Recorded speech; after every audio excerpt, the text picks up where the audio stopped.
এই তো আজকে আমি মাখানো চানাচুর বানাবো। হাতটা প্রথমে সুন্দর করে ধুয়ে নিয়েছি। এখানে দিয়েছি কাঁচামরিচ, পেঁয়াজ, ধনিয়াপাতা, লেবু কুচি করে রেখেছি। তারপর দিয়ে দিব টমেটো কুচি,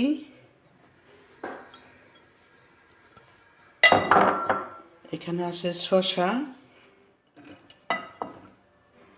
কুচি দিলাম। তারপরে দিয়ে দিব ছোলা সিদ্ধ করে রেখেছি, ছোলাগুলো দিয়ে দিব। গরম গরম ছোলা কিন্তু এটা। ছোলা সবগুলোই দিয়ে দিলাম। তারপরে দিয়ে দিব মশলা। প্রথমে লবণটা দিয়ে নিই। এই তো লবণ দিয়ে দিই। তারপরে দিয়ে দেবো একটু বিট লবণ দিয়ে দিলাম। এখন দিয়ে দিব একটু হলুদের গুঁড়া,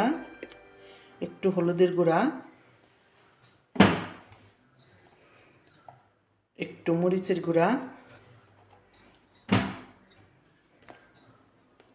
একটু ধনিয়া গুঁড়া, আর এটা হচ্ছে আমার স্পেশাল মশলা। এখন দিয়ে দিব তেল, সরিষার তেল।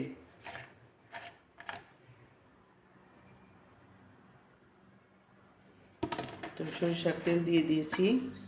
এখন এটাকে আমি হাত দিয়ে ভালো করে মাখাবো।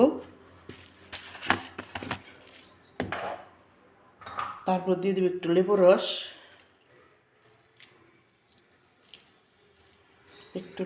দিয়ে দিলাম। এখন এটাকে ভালো করে মাখাবো।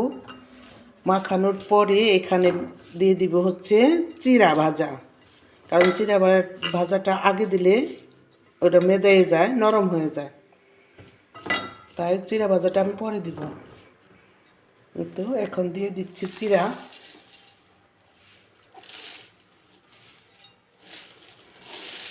ভাজা দিয়ে দিলাম।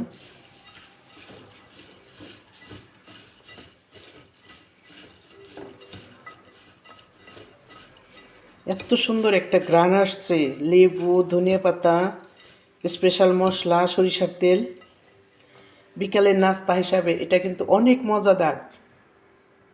সবাই সুন্দর দৃষ্টিতে দেখবেন। আমি কিন্তু নতুন, ভিডিও অত সুন্দর করতে পারি না, তারপরেও বানাই।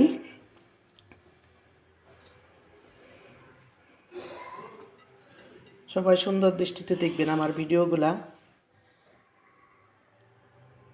সবাইকে অনেক অনেক ধন্যবাদ।